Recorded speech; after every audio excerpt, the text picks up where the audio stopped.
सभी प्रतिष्ठित पदाधिकारी वृंद, रंगे प्यारे बच्चों, पवित्र आत्माओं, बहुत सुंदर भजनों का रसास्वादन आप सभी अभी आचार्य जी के मुखारविंद से कर रहे थे। बहुत सुंदर गाना जो है आचार्य ने आपके मध्य में गीत भजन जो है रखा और उस गीत के माध्यम से हम सब के अंदर सोच, जज्बा और जुनून को पैदा किया। क्योंकि जब तक जोश, जज्बा और जुनून नहीं होगा और मेरे शब्दों को पकड़िएगा, क्योंकि मैं थोड़े हिंदी भी बोलता हूँ तो संस्कृत में हिंदी बोलता हूँ। जोश, जज्बा और जुनून नहीं होगा, या यूं कहे कि अपना काम इतनी शिद्दत से करो कि पर्दा गिरने के बाद भी तालियां बजती रहे। जोर है, कुछ है इसमें, वाक्य में दम है। तो आने वाला समय जो है इसी प्रकार का है। आने वाला समय हमें हम सबको आह्वान करना है, उठो जागो और उस लक्ष्य को प्राप्त करो जिसको प्राप्त करने के बाद फिर अवशेष कुछ न बचे।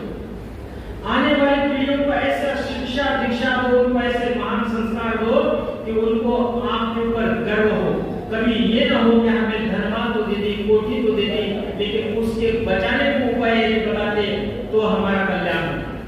एक ऋषि ने बड़ा सुंदर लिखा और बहुत सारे बहुत सारे चीजें माता भूमि को हमने किया। ये माता जो है, ये भूमि जो है हमारी, क्या है, हमारी मातृभूमि जो है ये हमारी माँ है और उस भूमि के पुत्र है। किसी कवि ने कहा कि हे बच्चियों, तुम्हारे पास पंख हैं, इस वृक्ष में तो आग लगी हुई है, उड़ जाओ, नहीं तो समाप्त किए जाओगे, समाप्त हो जाओगे। पंछियों ने जो उत्तर दिया उसको मैं आज थोड़ी सी भाषा में बता रहा हूं, फिर आपने विषय पर आऊंगा। फल खाए इस वृक्ष के, पंछियों ने उत्तर दिया, फल खाए इस वृक्ष के, गंदे किए सब बात, धर्म हमारा यही है, जब मरे इसी के साथ, धर्म हमारा यही है, जब मरे इसी के साथ। ये प्रेरणा जगनी चाहिए, जुनून हो, जज्बा हो, जोश हो, काम के प्रति आपका समर्पण हो तो बात बन जाए। इच्छा शक्ति, अनन्य उत्साह और मन में उत्कंठ इच्छा शक्ति हो तो फिर बात बन जाए। आने वाला समय फिर से मैं संकेत कर रहा हूँ, देश जब आजाद हुआ था, क्योंकि आगे बातें छिड़ गई तो मैं देशभक्ति के ऊपर बहुत बोलता हूँ। देश जब आजाद हो गया था तो मेरे बड़े बुजुर्ग मुझे माफ करेंगे, हो सकता है मेरी गिनती में कम ज्यादा हो, लेकिन इतिहासकार लिखते हैं जब देश आजाद हुआ था तो वो मात्र 3 करोड़ थे। आज देश आजाद हुए 75 साल से ऊपर हो गए, आज वो 30 से 35 करोड़ है और आने वाले 75 सालों में वो 300 करोड़ से पार हो जाएंगे। इसका मैं संकेत दे रहा हूं। ये बहुत चिंता का विषय है। 300 करोड़ से पार और हमारे 1-2 हो रहे, 2 के बाद तीसरा नहीं। आजकल तो परिपाटी ही बदल गई। हमारे विनय आर्य जी जो है प्रत्येक सभा में ये कह रहे कि भाई अपने खानदान बचाने हैं, देखो चाचा है, पप्पा है, मामा है, मौसी है, चाचा है, अगर वो संबंध नहीं रहेंगे तो हमारे बच्चे जाएंगे कहाँ? तो इसलिए घर परिवार बचाइए। घर में बहुत बंद छुड़ा हुआ है, छोड़ दीजिए झगड़ों को। गिनाते गिनाते थक जाओगे, मिट्टी में मिल जाओगे, कुछ नहीं मिलने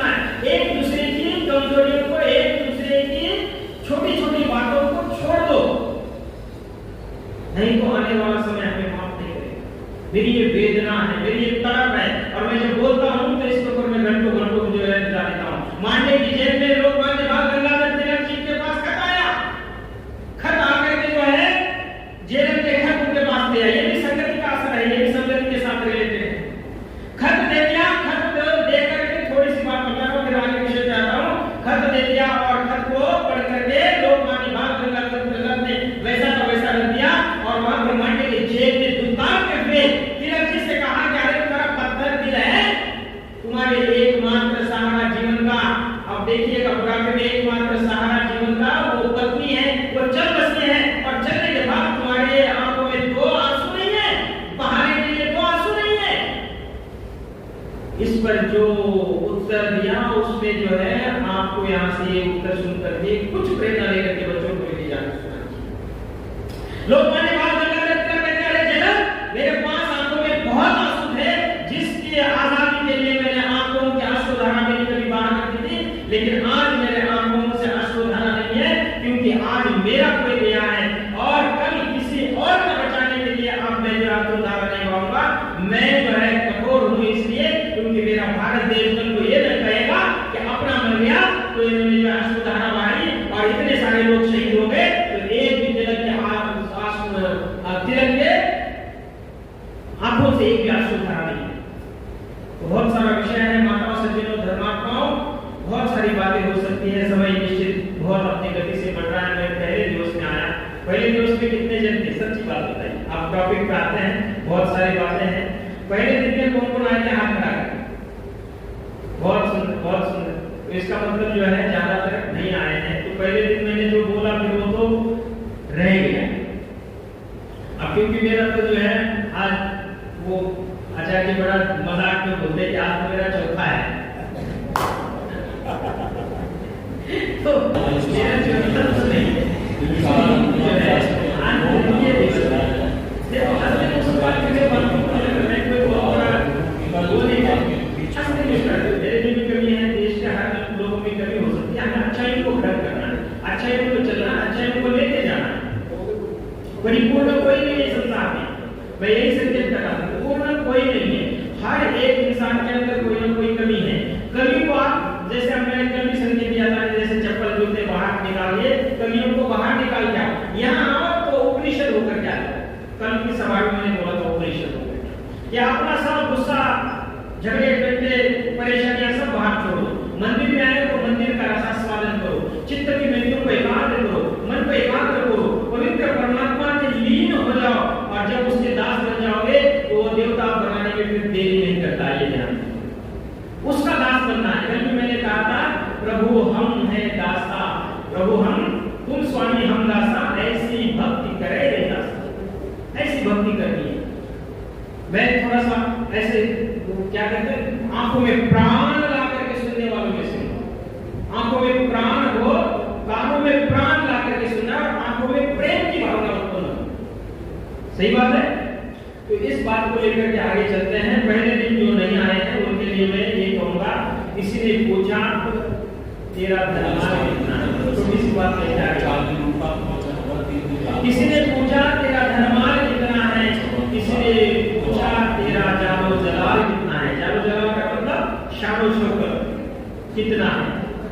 किसी ने पूछा तेरा परिवार कितना है, पर किसी ने ये न पूछा कि तेरा प्रभु से प्यार कितना है। तो ये परमात्मा के लिए प्रथम दिवस हमने दिया था, क्योंकि उसने हमें जन्म दिया है, उसकी भक्ति करना हमारा प्रथम कर्तव्य है। ध्यान रखिएगा, स्वामी दयानंद जी ने ऐसे हमें संध्या कालीन और प्रातः कालीन वेला में ध्यानावस्थित होकर के, दत्तचित्त होकर के, चित्त की वृत्तियों को एकाग्र करते हुए चिंतन मनन करने के लिए योगी नहीं कहा है। ऋषि का एक एक शब्द शब्दशः पालन तो ना हो, लेकिन कम से कम इन बातों का तो पालन। मैंने प्रथम दिवस में उसी को जानो, अर्थात उसी की स्तुति करो, इसके ऊपर मैंने थोड़ा सा आत्मनिवेदन किया था। दूसरे दिन जो है कल संगति के ऊपर बोला था, और संगति आप सबको पता है कि यज्ञ के 3 अंग होते हैं। ऋषि महर्षि आप्तपुरुष कहते हैं, ये तो मैं उनकी बातें आप तक पहुंचा रहा हूं, कहते हैं कि इनमें से इन यज्ञ के 3 अर्थों में से एक भी अर्थ को हम ड्रॉप कर देते हैं, छोड़ देते हैं, तो हम मृत यज्ञ को कर आजकल हमारे मनुस्मृति के ऊपर बहुत बड़ा उठानागत हो रहा है, उसको उठा करके शास्त्रों को अवलोकन करेंगे तो आपको पता लगेगा। कहते हैं इनमें से एक भी आत्मा को धारण नहीं किया तो आपको आपने विरुद्ध यकीन किया है। कैसे? देव पूजा है। देव पूजा का मतलब ईश्वर दया पिता परमात्मा की पूजा में स्तवन होकर के दत्तचित्त होकर के ध्यान लगा करके बैठ जाना और अपने आप को गदगद होकर के उसकी प्रार्थना में लीन होना जाना। सत्या प्रकाश के मतलब सुमरा सत्संग सुमरा उठा करके देखे तो स्वामी राय स्पष्ट रूप से लिखते हैं कि गदगद हो जाओ, भक्ति के सराबोर हो जाओ और जब इस प्रकार की भक्ति आपसे होगी तो निश्चित रूप से परमात्मा आपको देव पूजा, संगठन और दान, इन तीनों आत्मों को धारण करना है। और मुझे इस बात का गर्व है कि इन तीनों आत्मों को आप सबने धारण किया है। वो कैसे? वो जरूरी है कि आप यहीं पर दान दो। आप अपने कर्म में हर चीज को आपने धारण किया। मैंने कल भी आपके लिए बोला था कि यहाँ जितने भी आप सज्जन धर्मात्मा है वो मेरे लिए बहुत ही आदर के योग्य है, क्योंकि आप सभी पूजा के योग्य हैं और आप बहुत ही आस्था और श्रद्धा के साथ प्रवचनों का श्रवण कर रहे हैं। तो देव पूजा, उस देव दयालुता परमात्मा की उपासना करना, ये भी उसी हमारे जो 3 टॉपिक है। कल हमने मंत्र लिया था सूर्या चंद्रमसा विवाह पुनर्दत्ता अमृता जागता संगमे में, ये भी उसी का अंग है। ऐसा कोई की शास्त्रीय उदरी बोले ये इसी का अंग है, यही बोल रहा हूं। तो देव पूजा का अर्थ है वो देवादिदेव ईश्वर परमात्मा, उसकी उपासना करनी है। जो सबसे बड़ा है, अनुकरणीय, वंदनीय, सर्वश्रेष्ठ है, उसकी भक्ति करनी है। लोगों को भक्ति क्या करनी है ये नहीं पता है। और मैं चिल्ला करके इसलिए बोल रहा हूं, मेरे को कई लोग बोलते हैं कि ये जो जैन साधु होते हैं उन्हें उसी की तरह बोलते हैं। उनके का बिल्कुल साफ बात सही है, क्योंकि बात कहने का एक ढंग होता है।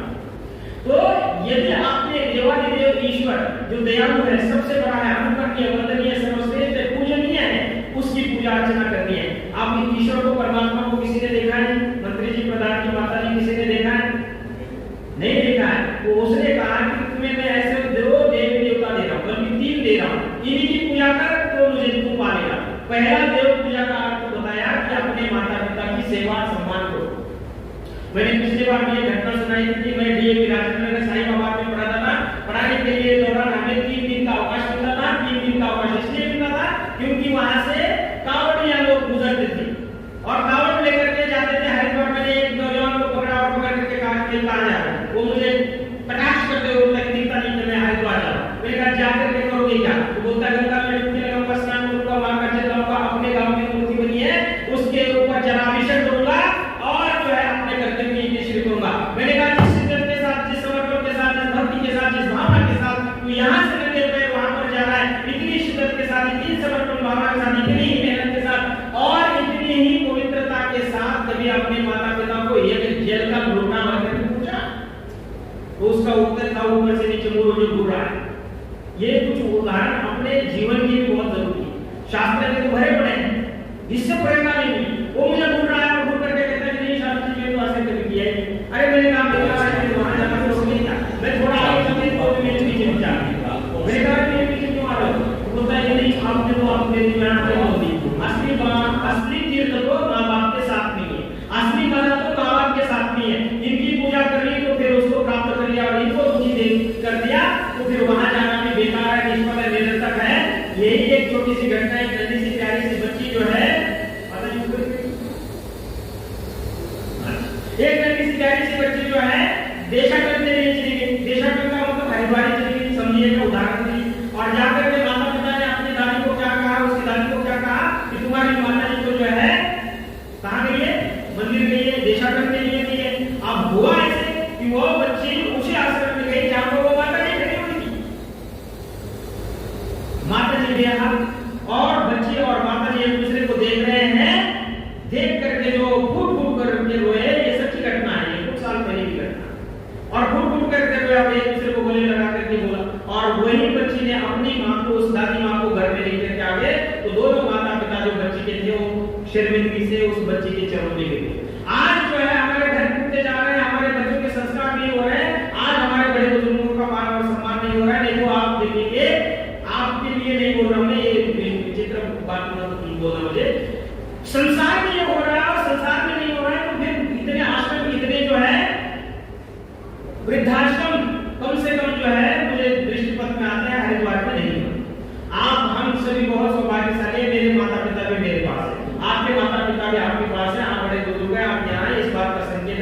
आपके घरों के संस्कार जो आपने लिए वो बहुत प्रकार के।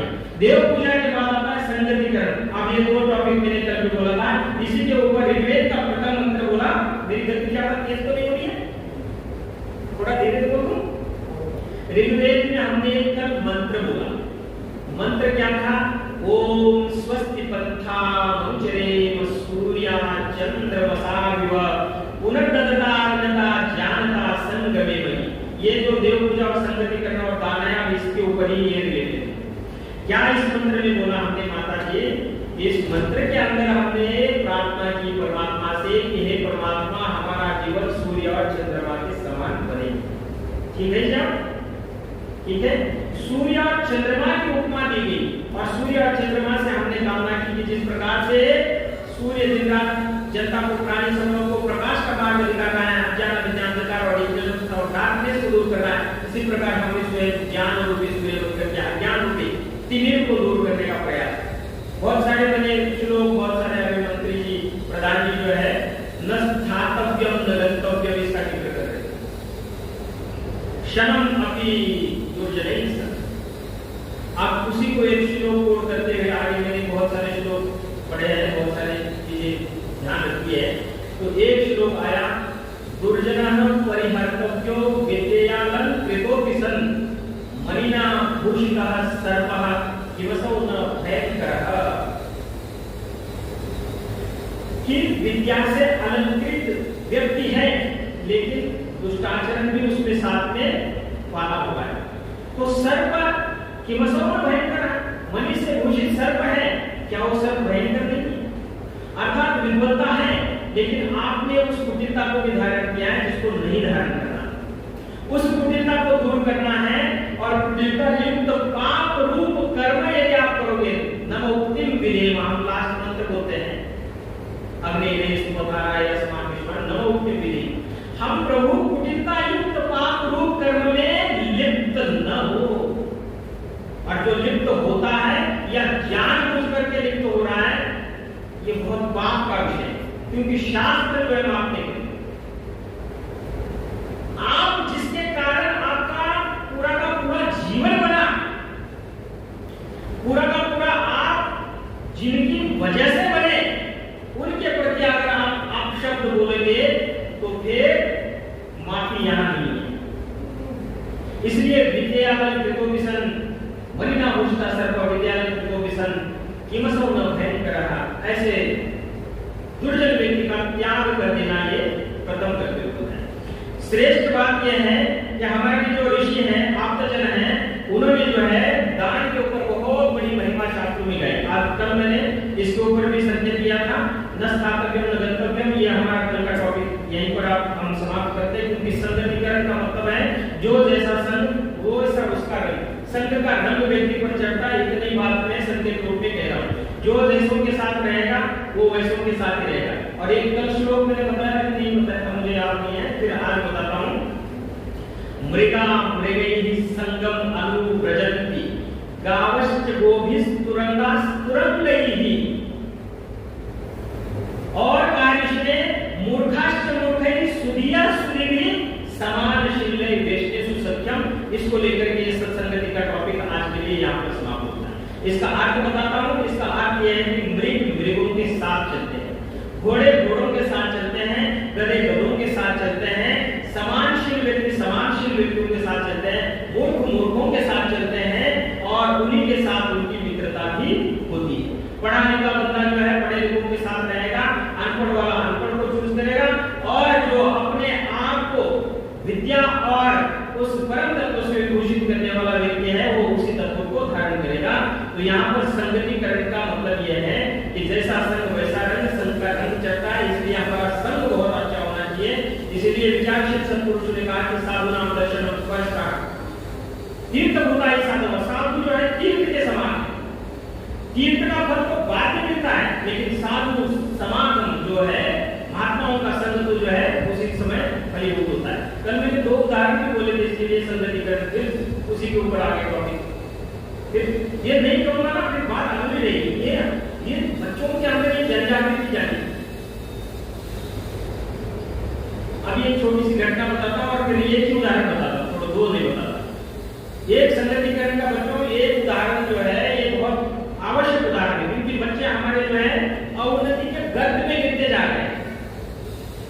सब मेरा बच्चा हो या किसी का भी हो, मैं ये नहीं कहूँगा कि मेरा बच्चा करता है कि आप ये करते हो मेरे ना, मैं झूठ बोलूंगा। मेरे बच्चे भी उसी में संगतिकरण ही की, बच्चों को खेलने के लिए वातावरण नहीं, बच्चे एक तरफ कमरे में, माँ बाप एक तरफ, दादा दादी एक तरफ। अच्छा दादा दादी अब इस एज में आकर के बोलना भी चाहते हैं कि चलो बच्चों मेरे साथ आओ, कहानियां सुनाता हूँ, ये सब करता हूँ, लेकिन बच्चे अपनी दुनिया में बस, माता पिता अपनी दुनिया में बस और हम अपनी दुनिया में बस, और बच्चे क्या है अवनति के गर्त में गिरते जा रहे हैं। ऐसे ऐसे ऐसे ऐसे बातें जो है वो छोटे छोटे रील्स उनके सामने आती है। इसलिए मैंने भी जो है ना, मैं भी अपने बच्चों का पक्का हूँ, मैं भी छोटी छोटी रील्स बना करके हजारों रील्स जो है उसमें अपलोड करनी है, और आप लोगों का सबका सहयोग चाहिए। संस्कार पाठशाला के नाम से मैंने यूट्यूब बनाया है, आप आज से जान करके आप प्रहलाद शास्त्री यूट्यूब पे डालेंगे, उसमें मैंने कितने विवाह संस्कार कराए हैं, कितने बच्चों को प्रेरणा दी, मेरे खुद के बच्चे भी उसमें इन्वॉल्व हैं, वो बच्चे हवन सत्य यज्ञ करते हुए आपको दिखाई देंगे। तो उन बच्चों को अपने बच्चों को दिखाना है कि बेटा देखो ऐसे बनना है, नहीं तो जो है आने वाला समय बड़ा भयंकर है। मैंने पहले ही संकेत कर दिया, तो थोड़ा सा संकेत करता हुआ एक छोटी सी कहानी, फिर सभा को आगे बढ़ाते हैं क्योंकि समय बहुत ही गति से आगे बढ़ रहा है। एक बार हुआ क्या, अंगुलीमाल का एक डाकू जो है पूरे के पूरे जो है उस एरिया में, अर्थात जहां पर महात्मा बुद्ध जी रहते थे, वहां पर उसका तांडव नृत्य हो रहा था। और बच्चों ध्यान से सुनो, और हुआ क्या कि अंगुलीमाल के इस आक्रांत रूप को देख करके जनमानस के अंदर बहुत ज्यादा भय और डर फैला हुआ। इसको इस कहानी को अलग अलग लोग अलग अलग तरीके से सुनाते हैं, लेकिन अपना अपना तरीका है, शब्दों के ऊपर ध्यान दीजिए। आक्रांत से व्याकुल जनता जो है परेशान और लाचार थी। हुआ इसकी महात्मा बुद्ध जो है उसी रास्ते से जा रहे थे जिस रास्ते पर अंगुलीमाल ठहरा हुआ, और अंगुलीमाल क्या करता था कि उसका नाम ही अंगुलीमाल इसलिए पड़ा कि उनको लोगों को काटता पीटता था और उनकी अंगुलियां अपने गले में पहनता था। लोगों ने हजार बार लोगों ने जो है बच्चों मना कर दिया महात्मा बुद्ध की उस रास्ते में मत जाओ, लेकिन महात्मा बुद्ध अपने धुन के पक्के और उन्होंने जो है उसी रास्ते पे गए, और पीछे से जो है अंगुलीमाल आया और संकेत दिया बुद्ध ठहर जाओ। बुद्ध फिर चले शुरू। अब अहंकारी व्यक्ति को देखना या पाखंडी दुरालंबी व्यक्ति को उसके अहंकार को तेज हो जाओ ना, तो वो फिर विचलित रूप धारण करता है। इसका जीता जागता उदाहरण में समाज में घूम फिर रहे हैं, आप सबको पता है। अहंकारी व्यक्ति को, दुरालंबी व्यक्ति को अगर उसके बातों को नहीं मानोगे तो उसका अहंकार और ज्यादा बढ़ेगा। ऐसे अंगुलीमाल के साथ बुद्ध ठहर जाओ, बुद्ध निकल गए, बुद्ध ठहरेंगे, और बुद्ध थोड़ी देर के बाद जाकर के धमकियां मिल रही है, तो बुद्ध ने कहा कि मैं तो स्थित हूं, और फिर चल दिए। अब अंगुलीमाल सोच विचार में पड़ गए, बुद्ध चल रहे हैं और अपने आप को स्थित कैसे कह रहे हैं, और मुझे उपदेश दे रहे कि तुम स्थित हो जाओ, ठहर जाओ। अंगुलीमाल ने उसी क्षण एक प्रश्न कर लिया बच्चों। प्रश्न क्या कर लिया कि आप तो जाते हुए भी अपने आप को कह रहे हो कि मैं स्थित हूं और मैं ठहरा हूं, तब भी आप मुझे कह रहे हो कि आप स्थित हो जाओ। बुद्ध ने पलट करके जवाब दिया कि देख अंगुलीमाल, मैं तो धर्म में स्थित हूं, मैं पापाचार की दुनिया से ऊपर उठ चुका हूं। अब मैं तुझे स्थित होने के लिए कह रहा हूं, क्योंकि तेरे आक्रांत से, तेरे इस आतंक से जो है जनमानस परेशान है, और तू यदि ये नहीं छोड़ेगा तो जन व्याग्र हो जाएगा। तो यहाँ पर जो बुद्ध ने जो बातें बोली, स्थित हो जा, अर्थात स्थिर हो जा, अपना जो कर्तव्य तेरा है उससे तू विमुख हो जा, उसको धारण न कर, और तू एक इंसान है, मनुष्य है, ये पापाचरण का कर्म छोड़ दे, और छोड़ करके जो है तू मेरे रास्ते पे आ। अब बुद्ध की बात को उसने थोड़ा सा सोचा समझा, और सोच समझ करके बुद्ध की शरण में आ गया, और बुद्धम शरणम गच्छामि जैसा वो उपदेश दिया, फिर उन्होंने अंगुलीमाल सदा सदा करके डाकू से जो है एक संत के शरण में आ गए।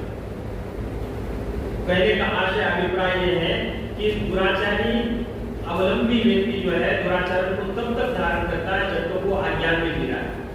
अज्ञान नष्ट हो जाता है, अविद्या नष्ट हो जाती है, द्वेष की भावना ध्वस्त हो जाती है, तो फिर वो व्यक्ति भी जो है सुधरने के लिए प्रयास करता है। और एक मैंने कहा था कि जिसके अंदर गर्व है, अभिमान है, या मैं ही मैं सब कुछ जानता हूँ, आप नहीं जानते हो, मेरा अहंकार बढ़ गया, आपको कुछ पता ही नहीं है, मेरा अहंकार बढ़ गया, दुनिया में तो सबसे बड़ा मैं ही हूँ। अरे भाई, मेरे से लाखों करोड़ों लोग भी बहुत बेहतर हैं। मैं जो हूँ उसके पीछे स्वाभिमान होना चाहिए, घमंड नहीं होना चाहिए। और घमंड जिसके अंदर आ गया वो सदा सदा के लिए इतिहास से मिट गया। आप सबको पता है, अयोध्या से उपाध्याय जी ने एक कहानी लिखी और उस कहानी में क्या लिखा, ये कविता लिखी और कविता में लिखते हुए उन्होंने कहा, क्या कविता लिखी, मैं घमंडों में बड़ा ऐंठा हुआ।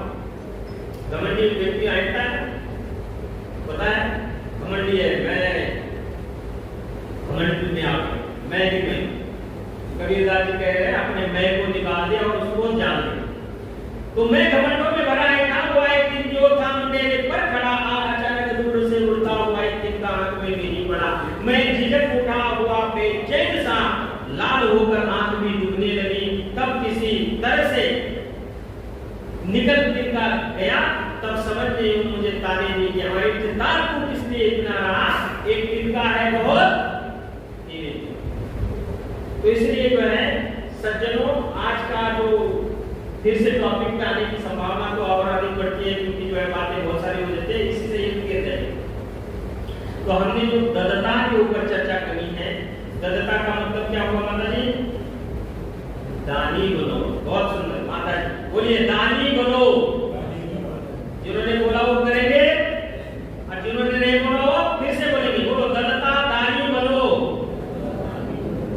अरे बोलो तो सही बात, ददता दानी बनो।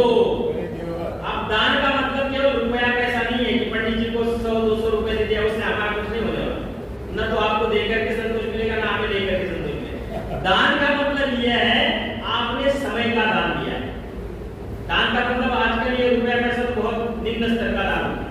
आपने सबसे बड़े, आपका जीवन का सबसे अनमोल कीमती समय है वो यहाँ दान दे दिया, और इससे बड़ा समय का दान कुछ नहीं हो सकता है। और ये इसलिए दान किया है कि मेरा उद्धार हो, मेरे घर परिवार का उद्धार हो, मेरे बच्चों का कल्याण हो। इस भावना को लेकर के हम यहाँ हैं। विद्यार्थी पढ़ता है तो उसका विद्या में दान होना चाहिए। शिक्षक है यदि बेहतरीन तरीके से बढ़िया से नहीं पढ़ाएगा तो उसका दान देना व्यर्थ है, निष्फल है, निरर्थक है, बेकार। बिजनेसमैन यदि बिजनेस में बढ़िया तरीके से, मैंने आगे भी बोला था ना, अपना काम इतनी शिद्दत से करो कि पर्दा गिरने के बाद में तालियां बजती रहे, जोश के साथ, जुनून के साथ, जज्बे के साथ, समर्पण के साथ, ईमानदारी के साथ। ये वर्ड बहुत इंपॉर्टेंट है, ईमानदारी बहुत इंपॉर्टेंट। मेरे बच्चे पढ़ रहे कि नहीं पढ़ रहे मुझे नहीं पता, मेरे पीठ पीछे क्या पता, लेकिन बच्चे ने कहा कि पापा मैंने पढ़ाई की। अपने आप को धोखे में नहीं रखना है, और अपनों के साथ तो कभी छल कपट करना ही नहीं। सबसे बड़ी बात बता रहा हूं, ये बहुत व्यवहारिक बातें हैं और यही जीवन के लिए आज जरूरी है। आप कोई बहुत बड़े बड़े आपको काम की बातें समझना है तो बोलेंगे पंडित जी बहुत बढ़िया दीजिए, आपको बहुत अच्छी अच्छी बातें, और ले शास्त्र की बात धरा से सुना, मैं पंडित जी क्या बोला तो पता ही नहीं लगा, चले गए, बोल करके चले गए, हमें कुछ मिला नहीं। काम की बात यह है कि जो भी काम करो शिद्दत के साथ। ये ददता दानी बनने का समय है। तो हुआ एक बार ऐसे कि समय चल रहा है तो बहुत सारी बातें हैं, टॉपिक पे आते हैं, और बहुत सारी बातें यह है कि अकबर का नाम तो सबने सुना, आदत आई। अकबर या जितने भी जो भी आए आदत आए उन सब ने हमारा जो है हमारे भारत को बता।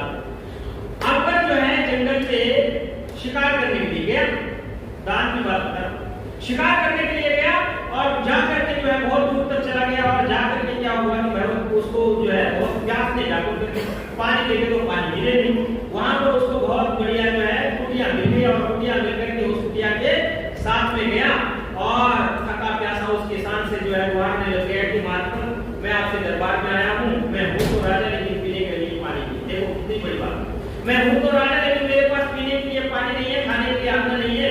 क्या मैं पूरे इसका राजा हूँ और मुझे जो है थोड़ा खाना और थोड़ा पानी दोगे तो बड़ी कृपा हो। अब किसान तो भाई किसान ही होता है, किसान हमेशा देने में विश्वास रखता है, ध्यान रखिए। किसान ही एकमात्र ऐसा लेकिन बदले में उसको आज तक कुछ मिल नहीं रहा है। ये बड़ा पीड़ा का विषय, जो मिलना चाहिए वो भी नहीं मिल रहा है। ये बहुत पीड़ा का विषय, इसके ऊपर फिर कभी चर्चा करें। किसान ने कहा कि भाई रूखा सूखा है, मेरे पास जो कुछ है इसको आप ग्रहण कर लो, और जो है उसने जो भी कुछ रूखा सूखा पानी वगैरह था उसको दे दिया। दे करके वो तृप्त होकर के उस जंगल से वापस आ गया। और किसान को कहा कि जब कभी दुर्भिक्ष पड़ जाए, कोई अकाल पड़ जाए, कोई संकट आ जाए और तेरी मुझे याद आ जाए, मतलब तुझे मेरी याद आ जाए, तो यहाँ पर आ जाना और आकर के बोलना कि अकबर का दरबार कहाँ है। कुछ साल बाद हुआ ऐसे और किसान के पास न खाने के लिए अन्न, दुर्भिक्ष पड़ा ही था, संकट के बाद मंगरा रहे थे और किसान को अकबर की बात याद आ गई। और याद आकर के किसान जो है अपना झोला उठा करके अकबर के दरबार में चल दिया। चल करके आप प्राप्त हो गया और किसान ने जो है अकबर के दरबार को प्राप्त हो गया। और किसान जो है अकबर को ऐसी मिन्नतें करते हुए, कुछ बड़बड़ाते हुए जो है देख रहा है। अब उसकी जो है तंद्रा भंग हो गई। भंग होने के बाद जो है थोड़ी देर के बाद किसान को देखते, किसान को देखते ही झट से पहचान गए, बोले आपने बड़ी कृपा करी, आप आ गए, आपका स्वागत है, सम्मान है, रहिए, खाइए, पिए, बैठिए, आपके उपकारों को मैं भूल नहीं सकता।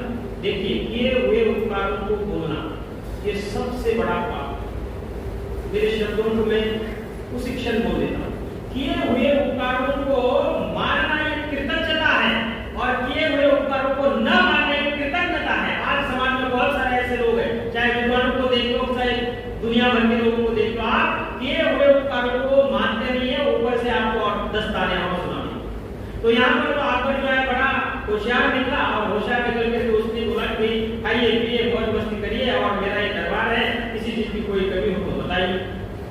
बोला कि राजन अकबर, बात तो तुम्हारी ठीक है, मैं मौज मस्ती करने के लिए तो नहीं आया हूँ, मुझे तो थोड़ा सा अन्न धन की आवश्यकता है। एक बात बताइए, आप ये इबादत में क्या बड़बड़ा रहे थे, आप क्या कर रहे थे? तो उसने कहा कि मैं इबादत कर रहा था, मैं भगवान से कुछ मांग रहा था।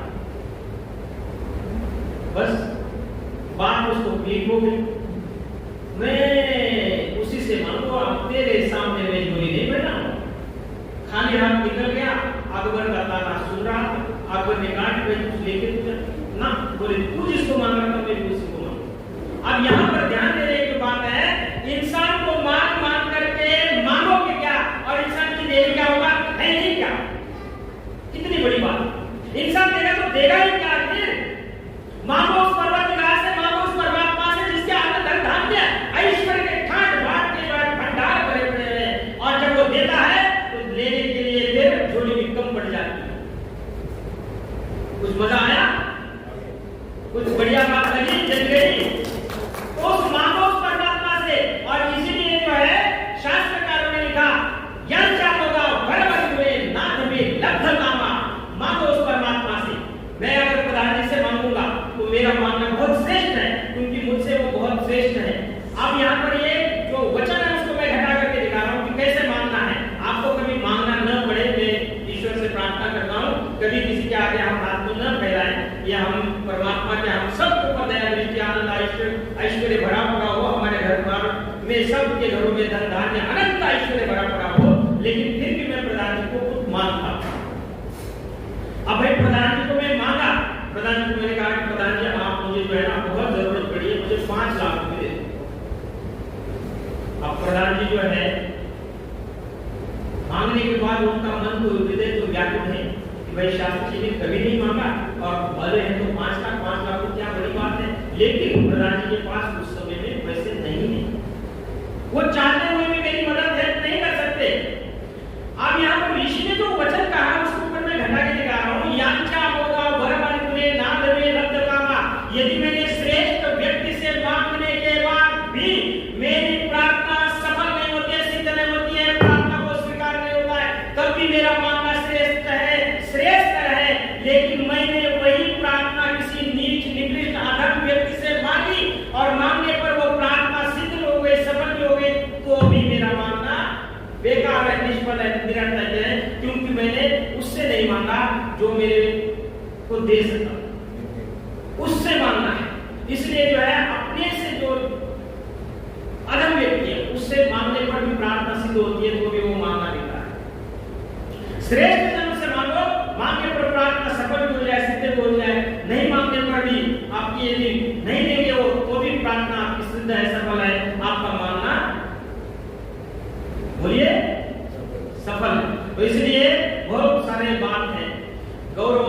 प्राप्यते दानात् न तु वित्तस्य संचयात्। गौरव तो देने में है कि नहीं माता जी?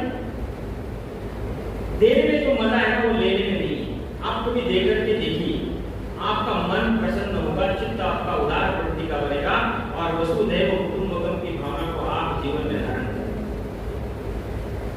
आप दे करके देखेंगे। अच्छा, एक बड़े मजे की बात बता रहा हूं।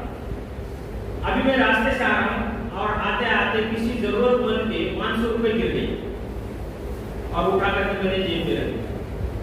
वो तो बेचारा व्याकुल घूम रहा है, परेशान हो रहा है, लेकिन वही 500 रुपए में उसको दोबारा वापस करूं ना तो वो मुझे भी कितनी खुशी होगी और उसको तो फिर खुशी का कोई परवाह नहीं।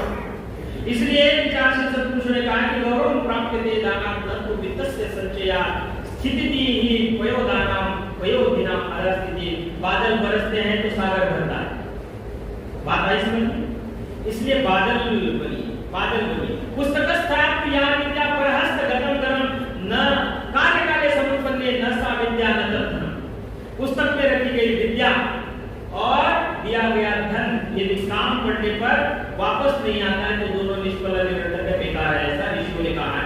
इसलिए तू विश्व को दिन रात लिए जाता है, इस पर भी उसे ध्यान नहीं आता है। गिनता हूं मैं जब तेरे उपकारों को तो मेरा शीर्ष शर्म से झुक जाता है, मेरा शर्म से सिर झुक जाता है।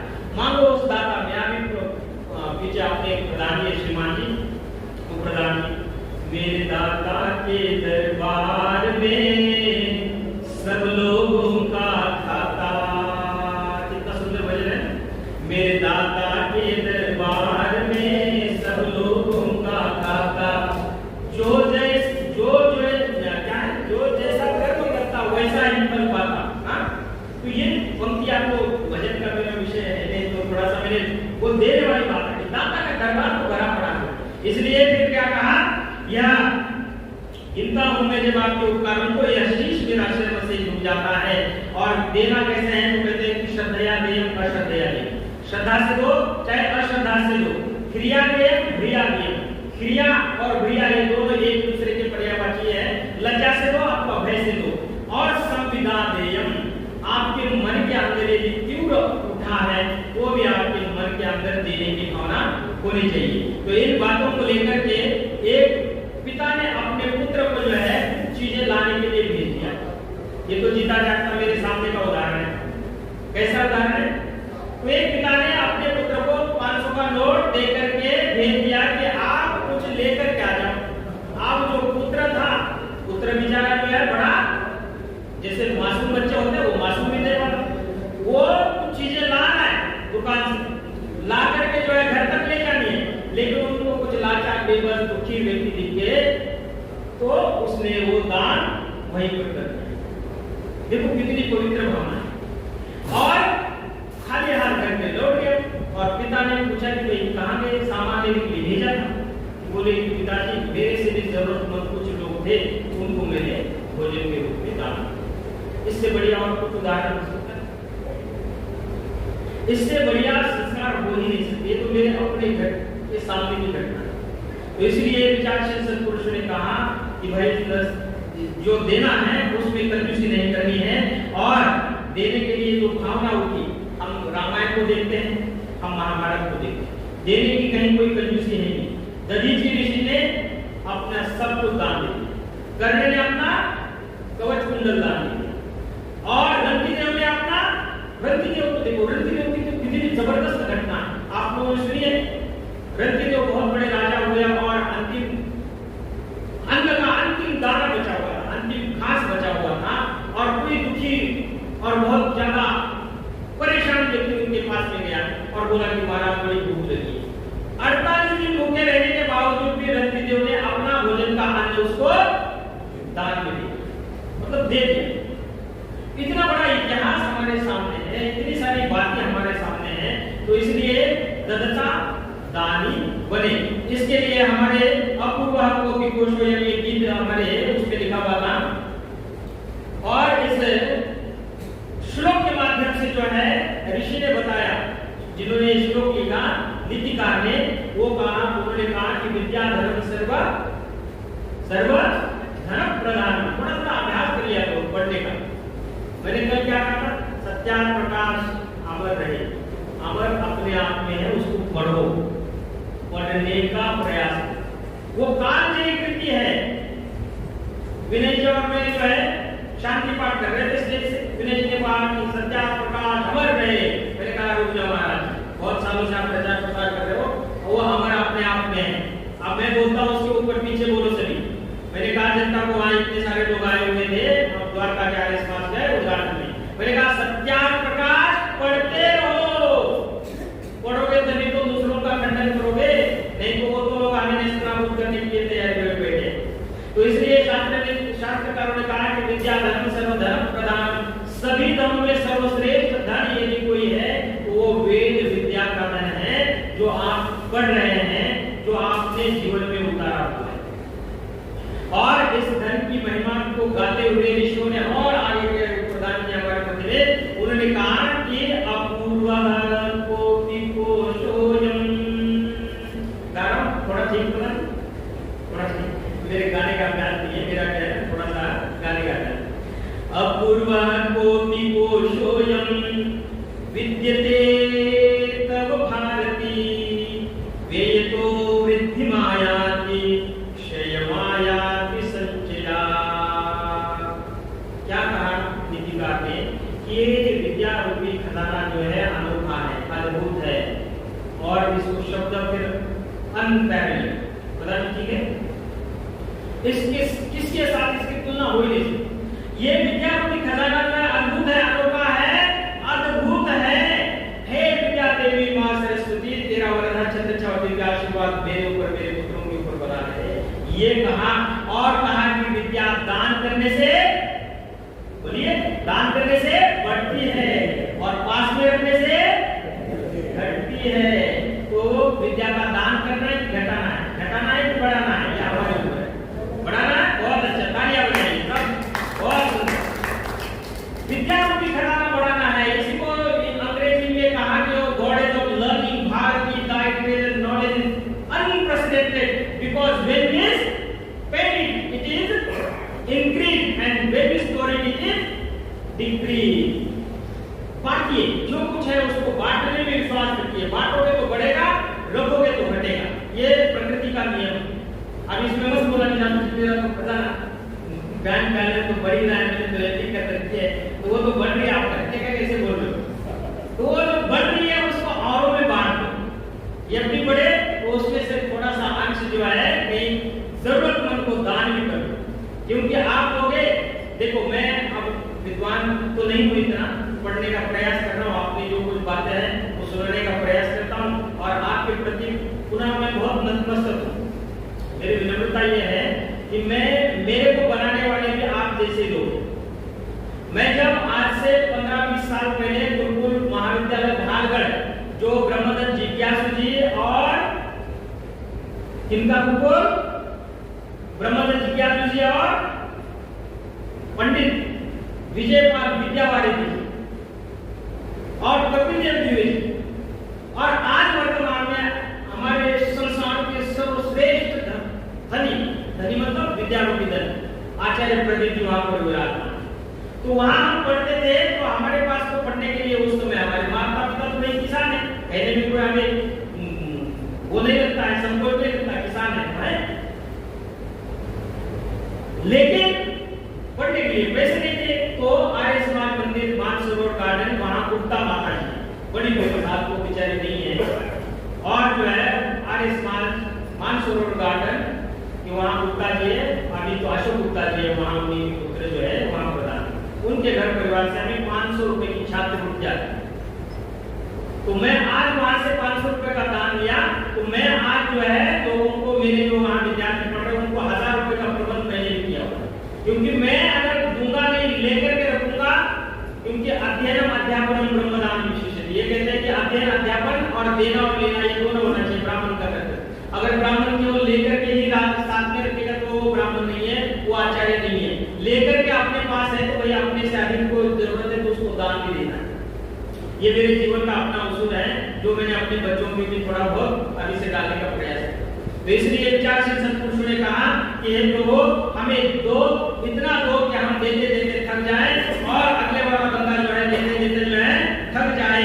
तो इसलिए किसी ने कहा और कहा कि क्या कहा, यस्यास्ति वित्तम सरलः पुलिना सर पंडितः श्रुतवान् पुनश्च सएव वक्ता सचदर्शनीया सर्वे गुणाकांचन वाश्रयेति। कितनी बड़ी बात है दीपिकार ने लिखी ये बात कि भाई सारे के सारा जो धन है वो सारा का सारा समावेश जो है वो धन में ही समाया हुआ है। वही वक्ता भी है, वही श्रोता भी है, वही दर्शनीय भी है, वही मान सम्मान के योग्य भी है जिसके पास धन है। लेकिन धन की भी यहाँ पर तीनों गतियां तो कल भी बोली थी, आज भी बता रहा हूं, और तीनों गतियों को धारण नहीं कर लिया तो फिर तीसरी गति का तो होना ही होना संभव है। परोपकाराय फलन्ति वृक्षा परोपकाराय दुहन्ति नद्यः परोपकाराय दुहन्ति गावः परोपकारार्थमिदं शरीरं। गाना नहीं सीधा सीधा बोल देता। परोपकार के लिए जो है हमारे पेड़ पौधे हमें दे रहे, हम बदले में पेड़ क्या दे रहा है? पेड़ हमें फल दे रहा है, ऑक्सीजन दे रहा है, वायु दे रहा है, हमारे शुद्ध बुद्ध चित्र हमारे जीवन को पवित्र कर रहा है।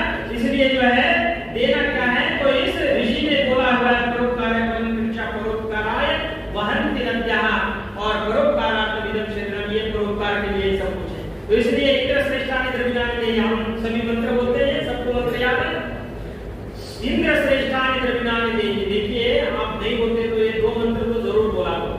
एक तो स्तुतामया वरदा वेद माता प्रतिदेवता भाव मारे तुजना आयु प्राण प्रजा पशु कीर्ति द्रविणम धन, सात चीजें मांगी।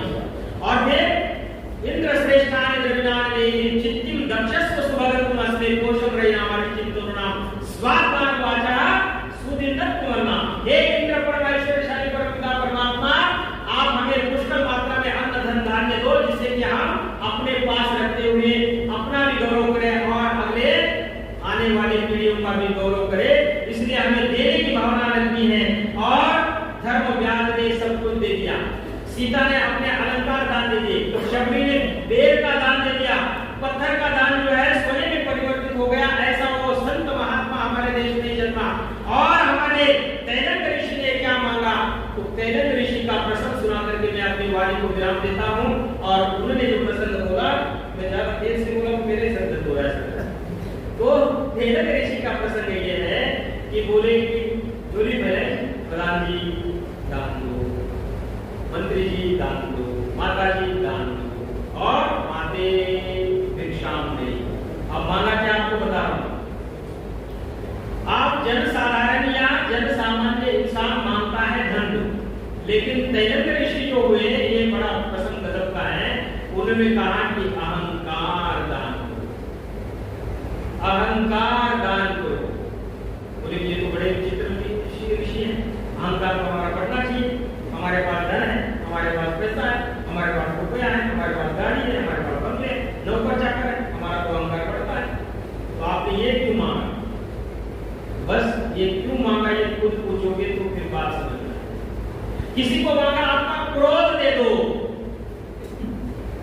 क्रोध सत्यानाश का भी है। तो जब होता है तब तो पता नहीं लगता, लेकिन जाने के बाद पश्चाताप की अग्नि में स्वयं जलता है व्यक्ति। किसी को बोला अहंकार दो, किसी को बोला क्रोध दो, किसी को बोला मोह दो, किसी को बोला ईर्ष्या दो, और ये सारे के सारे दान कौन मांग रहा है? तैलंग ऋषि मांग रहा है। ये महाभारत में प्रसंग है। और वो लेकर के जब ऋषि रवाना हुए, अब उनको जाते जाते जो है जनता फिर छोड़ने के लिए आए और छोड़ करके कह रहे हैं अब आपने मांग तो लिया, लेकिन वो जा तो लेगा, फिर मांगने से थोड़ी कोई सीख जाए। मेरे आगे वो बैठ गई है, तो उसको तो ऋषि ने जो उत्तर दिया वही मैं आपको आज बता रहा हूँ। उसके बाद थोड़ा सा अग्रता के ऊपर चर्चा करेंगे और वाणी को विराम। ऋषि ने कहा कि देखो प्रबुद्ध जन, जब आपका अहंकार दर्प घमंड ईगो बढ़ जाए तो दत्त चित्त हो जाओ, शांत हो जाओ और अपने आप का आत्मावलोकन करो। क्योंकि स्वाध्यायो ब्रह्म यज्ञः, स्वाध्याय के ब्रह्म यज्ञ है। अगर अपने आप का भली भांति स्वाध्याय चिंतन मनन निधिध्यासन नहीं करोगे तो फिर आपका दर्प नहीं जाएगा, आपका कहीं वो समाप्त नहीं होगा। तो आज मैंने ये मांगा है, तो मांगने का आशय और साथ में इसका इंगित मात्र से मैंने किया है कि शांत होकर के अपने आप का चिंतन और ध्यानावस्थित हो जाओगे, तब पता लगेगा कि फिर हमें क्या छोड़ना है। तो दृढ़ता दानी बनना है। क्या क्या छोड़ना है? काम, क्रोध, लोभ, मोह, ईर्ष्या, द्वेष, ढोंग, पाखंड, गुरुडम, आडंबर, अंधविश्वास, ये सब छोड़ना है। ग्रहण क्या करना है? विनम्रता, शालीनता, पवित्रता, सादगी, सेवा, सम्मान, भक्ति, भावना, निधिध्यासन और ईश्वर के प्रति अर्पित।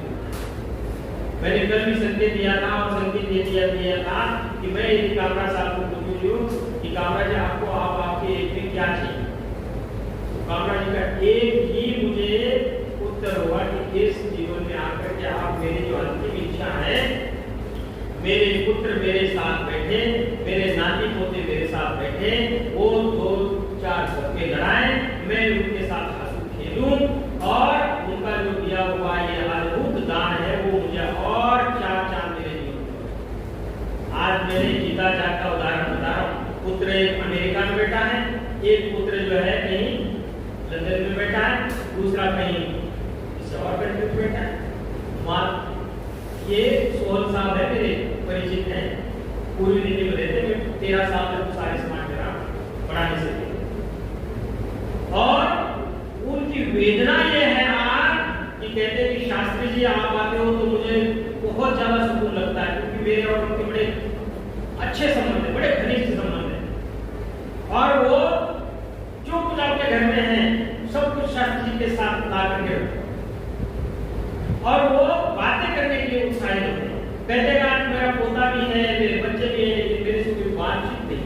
वो ऊपर वाले फ्लोर में है, वो नीचे वाले हैं, नीचे से कब जाते हैं कब आते हैं कुछ पता नहीं। मेरा आज आपसे सबसे बड़ा दान मैं आपसे मांग रहा हूँ, सबसे बड़ा दान मैं आज आपसे मांग रहा हूँ। वो दान ये है कि अपने बड़े बुजुर्गों के साथ बैठिए, उनसे हंसी मजाक कीजिए, उनकी बातें सुनिए, उनको जो है उनकी जो छोटी मोटी दवाइयां हैं उनको ला करके दीजिए। उनको कहिए कि दादाजी कभी आपके पैरों में तेल लगाऊं, कभी आपका सिर दबाऊं और कभी आपकी सम्मान सेवा करूं। ये पूछने के लिए आज हमारा या आपसे सबसे बड़ा दान है आपसे, क्योंकि ये जब आप करोगे तो ध्यान रखेंगे कि आपको करते हुए आपका बच्चा जब देखेगा तो वो आपके साथ भी यही करेगा, जो कि दान का विषय है। जैसा दोगे वैसा मिलेगा। तो यहाँ दत्तता दानी अन्नता अहिंसक, अहिंसा के लिए अगर कोई हमारे ऊपर फुटाना करे और हम चुपचाप बैठे रहे तो वो अहिंसा बेकार है, कायरता का परिचय। हमारे अवलाओं को गालियों को सम्मान को ठेस कोई पहुंचाता है तो उसको उसी की भाषा में जवाब दो जो कि प्राइम मिनिस्टर साहब ने दिया। ये प्रत्येक भारतीय के लिए होना चाहिए। किसके अंदर कितनी क्या बुराइयां हैं उससे कोई लेना देना नहीं है। हमारे अवलाओं का, हमारे नारी सम्मान का अगर कोई कुछ दमन करता है तो उसको उसी के भाषा में जो है जवाब देना चाहिए। और जवाब नहीं दोगे वो आपको डरपोक समझेगा, आपको कायर समझेगा, आपको ही वो नेस्तनाबूद करेगा। इन्हीं बातों को लेकर के मैं आज आपके सामने में अपने शब्दों को रखा।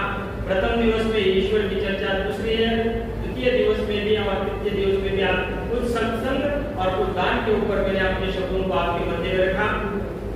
मैं ये चाहता हूं कि अब अगले बार से यदि प्रधानमंत्री जी या आपकी कार्यकारिणी मुझे समय दे तो 7 दिन की कथा हम गीता के ऊपर करें। गीता के ऊपर फिर अद्भुत अद्भुत अद्भुत हमारे पास जो है, मैं पढ़ भी रहा हूँ, ऐसा नहीं कि मैंने सब कुछ पढ़ लिया, मैं गहन चिंतन कर रहा हूँ और मैंने अब अपना जीवन जो है सारा जो है समाज के लिए देना है। समाज के लिए देना है मतलब देखिए, जो जैसा आप दोगे वैसा ही आप पाओगे, ये तो पक्की बात है। अगर मेरा जीवन अब समाज के लिए है और मैंने निश्चय कर लिया है तो इसमें कोताही यदि मैंने बरती तो कमजोरी मेरी है, न कि समाज की। मैं समाज तक पहुंची है, मेरी जिम्मेदारी। समाज मुझे नहीं देगा, जो कुछ करेगा वो समाज का विषय है, लेकिन ऋषि का काम करना है। ऋषि के काम के लिए दिन रात आप 12 बजे 2 बजे भी फोन करोगे तो शास्त्री जी आपकी सेवा में तत्पर रहेंगे, मेरा वचन। तो इसलिए जो है आप सबके प्रति मेरी बहुत श्रद्धा है, बहुत भक्ति है, भावना है और पवित्र हृदय से मैं आपके लिए यही कहूंगा, सबकी नसों में पूर्वजों का पुण्य रक्त प्रवाह, सबकी नसों में पूर्वजों